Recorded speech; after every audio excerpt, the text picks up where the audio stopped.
जी हाँ दोस्तों, मैं मिथिलेश आपका बायोलॉजी टीचर बाघा बेगूसराय से। बच्चे जो लोग क्लास 12th इस वर्ष पास किए हैं उनको ढेर सारी शुभकामनाएं और बधाइयाँ। जो बच्चे इंतज़ार कर रहे हैं अपने रिजल्ट का और एक नए करियर की शुरुआत के लिए, परंतु ये वीडियो वैसे बच्चों के लिए नहीं है जो 12th पास आउट हुए हैं। ये खास करके उन बच्चों के लिए ये वीडियोस बनाई जा रही हैं जो इस वर्ष 10th का एग्ज़ाम दिए हैं और अपने रिजल्ट का इंतज़ार कर रहे हैं। तो देखिए, जैसा आप थंबनेल देख करके पता कर रहे होंगे, 10th के बाद करियर पथ आपका कैसा होना चाहिए, 10th के बाद बाकायदा आपको करना क्या चाहिए। 10th के बाद जो बच्चे करियर की चुनाव करते हैं उनमें उनके करियर के सिलेक्शन में मैं आपकी किस प्रकार मदद कर सकता हूं, इसलिए मैं आपके साथ यहां पर आया हूं। जैसा जान रहे हैं, मेरा नाम मिथिलेश है और मैं वॉरियर्स बायोलॉजी से हूं। बच्चे, अब हम सबसे पहले उन बच्चों के लिए बात करते हैं जो कि क्लास 10th पास किए हैं। उनके लिए अगर सबसे बड़ी परेशानी एक होती है तो क्लास 10th में बहुत अच्छा रिजल्ट कर जाते हैं। कारण दायरा सीमित है। रिजल्ट अच्छे होने का सबसे बड़ा कारण है कि वो बच्चे क्लास 10th में अच्छे पढ़े होते हैं। ऑब्वियसली ये तो बात अच्छी है कि वो अच्छे शिक्षक से पढ़े हैं और अच्छे से पढ़े हैं। इन दोनों कारणों से रिजल्ट उनकी अच्छी हुई। परंतु क्लास 10th के बाद बहुत सिलेबस काफ़ी ज़्यादा भास्ट हो जाता है। इसको आप ऐसे एक एग्जाम्पल से समझा पा रहा हूँ मैं, तो ऐसा कह सकता हूँ कि क्लास 10th एक ईंट है तो क्लास 12th एक ईंट से बनी पूरी दीवारें हैं। अब आप सोच सकते हो कि कितना का फ़र्क है। दूसरा, मैं आपके सिलेबस के अनुसार अगर मैं बताऊं तो science of physics, chemistry, biology की एक पतली बुक पढ़ा करते थे 10th में, लेकिन वही क्लास 11 12th मिल करके टोटल साइंस की केवल किताबें 7 से 8 किताबें आपको पढ़नी पड़ती हैं, जिसमें फिजिक्स, केमिस्ट्री और बायोलॉजी की होती हैं। तो क्लास 10th के बाद 12th में सिलेक्शन बच्चे करना ना भूलें। किन सब्जेक्ट का सिलेक्शन करना आपके लिए बेहतर होगा, इसके लिए मैंने पहले से कुछ गाइड बना करके रखा हूँ। तो मैं आपको जानकारी के लिए बता दूं कि मैं वॉरियर्स बायोलॉजी का फाउंडर मिथिलेश, मैं ही आपको बायोलॉजी पढ़ाता हूँ बाघा बेगूसराय में, हिंदी और इंग्लिश दोनों मीडियम के लिए। तो देखिए, आप हमारा ये देख लिए। उसके बाद नेक्स्ट स्लाइड में देखेंगे कि यहाँ से मैंने आपको ये लिखा है what next after 10th board result, यानी आपको क्लास 10th के रिजल्ट के बाद आपको क्या करना चाहिए। जैसा कि देख रहे हैं, एक बच्चा है, एक कोई विद्यार्थी है, इसको विद्यार्थी मान लें, और ये परेशान दिख रहा है कि आखिरकार हमें करना क्या है, हमें करना क्या है। ये चिल्ला रहा है, सोच रहा है, सर खुजा रहा है कि हमें करना क्या है। तो बच्चे देखिए, इसमें एक तो होटल मैनेजमेंट हो गया और भी कई सारे ऑप्शंस होते हैं। सॉरी, इधर होटल मैनेजमेंट वगैरह देखिए, ऑप्शंस कई सारे हैं। इधर देखें, ये इंजीनियर साहब हैं, डिवाइडर विवाइडर लेकर के पूरा तैयार हैं। इधर देखें कि इधर डॉक्टर हैं और इधर एडटेक कंपनियां जो भी होती हैं, मैकेनिक वगैरह, वो सारा कुछ है। तो ये कई सारे हैं। ये तो बस आपको समझाने के लिए मैंने बताया कि कैसे ये बच्चा परेशान है, वैसे ही आप भी परेशान होते हैं क्लास 10th के बाद। फिर देखिए, मेन सफर शुरू हो रहा है हमारा यहाँ से। अगर हम कैरियर ऑप्शन की तलाश करें तो बच्चे मोटे तौर पर बस इतना जानते हैं कि साइंस और आर्ट्स होता है। साइंस वो बच्चा लेता है जो इसको डॉक्टर या इंजीनियर बनना रहता है, और सामान्य बच्चे आर्ट्स ले लेते हैं। ये आपके मन का ये वहम है, परंतु ये वहम नहीं होना चाहिए बच्चे। कई सारे ऑप्शंस होते हैं। जैसे क्लास 10th के बाद अगर कोई बच्चा चाहेगा कि नहीं, अब हमें करियर में तुरंत सेटल होना है, तो बच्चे डिप्लोमा ऑप्शन भी सेलेक्ट कर सकते हैं। जैसे कि आईटीआई हुआ, पॉलिटेक्निक हुआ, अदर वोकेशनल ट्रेनिंग हुए, उसके बाद बीसीए हुआ वगैरह, कई सारी चीज़ें होती हैं जो बच्चे इसको ऑप्शंस के रूप में सेलेक्ट कर सकते हैं। अब देखिए, हम इसके आगे हम देखें तो देखिए बच्चे, मैं आपको इसके आगे बतलाता हूँ। तो ये करियर में हम क्या क्या कर सकते हैं, तो आपको बताए ही, इंजीनियरिंग कर सकते हैं, आप डॉक्टर बन सकते हैं। कई सारे ऑप्शंस आपके पास होते हैं जो आप इसको लगातार कर सकते हैं। अब देखा जाए कि मैं आफ्टर 10th के लिए क्या क्या गाइड कर सकता हूं, आपको किस तरह से मदद कर सकता हूं, इसके लिए आया हूं। तो देखिए, क्लास 10th के बाद बच्चे मेनली, जो हम यहाँ से बात कर रहे हैं, मेनली बच्चे क्या सेलेक्ट करते हैं, मुख्य रूप से बच्चों का क्या फोकस होता है और वो क्या सेलेक्ट करते हैं, इस पर हम विशेष ध्यान दे रहे हैं। हम रेयर की बात नहीं कर रहे हैं। एक भीड़ में बच्चे क्या कर पाते हैं वो मैं बता रहा हूँ। देखिए बच्चे, अधिकांशतः बच्चे जो होते हैं थोड़े ठीक ठाक पढ़े लिखे, ठीक ठाक पढ़ने वाले जो बच्चे होते हैं, वो साइंस की तरफ जाते हैं। उसके बाद बच्चे आर्ट्स की तरफ जाते हैं और रेयरली बच्चे कॉमर्स की तरफ जाते हैं। अगर मैं इसका एक डिस्ट्रीब्यूशन बताऊं तो लगभग लगभग हम यहाँ से एक डेटा बता सकता हूँ कि लगभग 70% बच्चे, मैं डेटा अगर बताऊं तो लगभग 70% बच्चे आर्ट्स का सिलेक्शन कर लेते हैं जो ठीक ठाक पढ़े रहते हैं।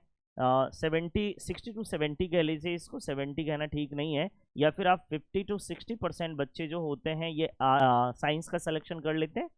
बचे हुए 30 से 35% बच्चे, 30 से 35% बच्चे जो होते हैं वो आर्ट्स का सिलेक्शन कर लेते हैं, और बचे हुए 5 से 10% बच्चे ही कॉमर्स का सिलेक्शन करते हैं। तो बच्चे अधिकांशतः हम ऐसा देखे हैं अपने समाज में कि जो पढ़ने वाले बच्चे होते हैं वो तो साइंस ले लेते हैं, जो एवरेज बच्चे होते हैं वो आर्ट्स ले लेते हैं, और रेयरली बच्चे जो बिजनेस से जुड़े होते हैं या जिनकी फैमिलीज में इनकी नॉलेज होती है वो बच्चे कोशिश करते हैं कि कॉमर्स का सिलेक्शन कर लें। वैसे मैं साइंस का टीचर हूँ, बायोलॉजी पढ़ाता हूँ, तो मैं मेनली आपको अपने हिसाब से गाइड करूंगा, मैं आपको अपने हिसाब से गाइड करूंगा, मीन्स मैं अपने सब्जेक्ट के लिए आपको मैं गाइड करने जा रहा हूं। तो बच्चे देखिए यहां से साइंस में अगर जो बच्चा क्लास 10th किया है तो साइंस में क्या क्या पढ़ने होंगे बच्चे? फिजिक्स पढ़ना होगा, केमिस्ट्री पढ़ना होगा, बायोलॉजी पढ़ना होगा, इंग्लिश पढ़ना होगा और हिंदी पढ़ना होगा। अब देखिए मैथ और बायोलॉजी ये दो सब्जेक्ट हैं जो बच्चे या तो दोनों सेलेक्ट कर सकते हैं या तो दोनों में से कोई एक सेलेक्ट करते हैं। देखिए अधिकांशतः बच्चे दोनों सेलेक्ट करते हैं, दोनों चूज करते हैं, परंतु जिन बच्चों का गोल फिक्स होता है, अगर जिनको मेडिकल फील्ड में जाना होता है तो वो सेलेक्ट करता है फिजिक्स केमिस्ट्री बायोलॉजी, पीसीबी। वो क्या सेलेक्ट करेंगे? पीसीबी। और जिन बच्चों का पहले से फोकस है कि नहीं हमें इंजीनियरिंग फील्ड में जानी है तो वो सेलेक्ट करता है पीसीएम, फिजिक्स केमिस्ट्री और मैथ्स। यानी हम बच्चे एक बात बताऊं तो फिजिक्स केमिस्ट्री बायोलॉजी और फिजिक्स केमिस्ट्री मैथ ये बच्चे ज़्यादा लेते हैं जिन बच्चों का पहले से क्लियर फोकस है कि हमें आगे करना क्या है। लेकिन मैं बताऊं भीड़ की बात करूं, अधिकांशतः बच्चे जो ले रहे हैं आजकल देखा जा रहा है कि फिजिक्स भी ले रहे हैं, कि फिजिक्स केमिस्ट्री बायोलॉजी मैथ ये चारों सब्जेक्ट ले रहे हैं, जिसमें ऑप्शनल बन के बायोलॉजी और मैथ रह जाता है। हिंदी इंग्लिश तो कंपलसरी आपको लेना ही पड़ेगा। यानी हम कहें तो 500 नंबर के एग्जाम होते हैं जिसमें 100 फिजिक्स, 100 केमिस्ट्री, 100 बायोलॉजी, 100 इंग्लिश और 100 हिंदी। ये पीसीबी वालों के लिए रहा, और अगर मैथ्स वाले बच्चे हैं तो बायोलॉजी की जगह पे मैथ्स हो जाएंगे। फिर देखिए मैं इसके बाद बताऊं, इसके बाद आप देखें कि हम मेन टारगेटेड काम कर रहे हैं नीट के ऊपर। तो बच्चे जो क्लास 10th के बच्चे होते हैं अगर वो सही से फोकस रखें, अगर सही से फोकस करें अपने करियर के लिए, सही से 11th 12th को पढ़ें, तो निश्चित रूप से बायोलॉजी वाले बच्चों के लिए नीट करना आसान हो जाता है, बहुत ही आसान हो जाता है नीट करना। बच्चे मैं बताऊं नीट का फुल फॉर्म होता है national eligibility cum entrance test होता है नीट का फुल फॉर्म, और इसमें टोटल 180 क्वेश्चन आते हैं, जिसमें से बायोलॉजी के 90, फिजिक्स के 45, केमिस्ट्री के 45, टोटल 180 क्वेश्चन होते हैं, और प्रत्येक क्वेश्चन 4 मार्क्स का होता है, यानी इसका फुल मार्क्स होता है 720। बच्चे वो तो समझ में आ गया होगा कि 180 क्वेश्चन होते हैं, प्रत्येक 4 मार्क्स के होते हैं, यानी कुल मिलाकर के मैं बात करूं तो ये 720 नंबर का एग्जाम आपका होने वाला है, जिसमें बायोलॉजी 90 के होते हैं, और सिलेबस पूरा 11th 12th होता है। अगर हम बायोलॉजी की बात करें तो पूरा NCERT बेस्ड एग्जाम होता है बायोलॉजी में। फिजिक्स भी उसी तरह का होता है, जिसमें देख रहे हैं ना, यानी बायोलॉजी का वेटेज नीट में दोनों सब्जेक्ट के बराबर है, यानी 50% बायोलॉजी पूछ रहा है और 50% में ही फिजिक्स और केमिस्ट्री पूछ रहा है। सिलेबस सब बराबर है 11 12 के बराबर। तो बच्चे मैं कोशिश कर रहा हूं कि आपको ये कुछ जानकारियां दे दूं।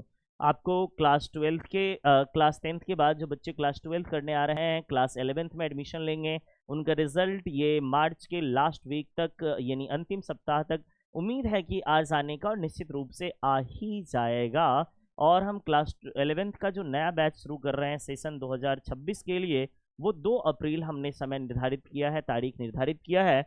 मैं बैच टाइम बता देता हूं, जो बच्चे हमसे जुड़ना चाहते हैं उनके लिए मैं बता दूं, क्लास 11th का इंग्लिश मीडियम का जो बैच होने वाला है, वो इंग्लिश मीडियम का बैच होने वाला है 8 से 9 AM में सुबह में, और एक दूसरा बैच होगा 1 से 2 PM में। उसके बाद में बच्चे इंग्लिश मीडियम के बाद हिंदी की बात करता हूँ। अगर हम बात करते हैं हिंदी मीडियम का, तो हिंदी मीडियम वाले बैच के बच्चों के लिए भी 2 बैच हमने रखा है, एक 6 से 7 सुबह का और संध्या का 5 से 6 पीएम में। तो ये टोटल हमारे 11th के 4 बैचेस होने वाले हैं, जिसमें से 2 इंग्लिश के और 2 हिंदी के, ये टोटल 4 बैच होने वाले हैं। तो बच्चे मैं लेता हूँ विदा। इसके बाद आप हमारे YouTube चैनल पे जुड़ने के लिए ट्रिकी बायोलॉजी को सब्सक्राइब करें, और अगर ये इन्फॉर्मेटिव वीडियो लगा हो तो शेयर और सब्सक्राइब जरूर करें और अपने दोस्तों में शेयर जरूर करें। बहुत बहुत धन्यवाद बच्चे हमें देखने के लिए। और हमें आप नए अगर किसी तरह की जानकारियाँ चाहिए नीट से संबंधित, तो आप हमें मेरे साथ जुड़ सकते हैं, कमेंट करके कोई जानकारियाँ ले सकते हैं। मैं कोशिश करूँगा कि आपकी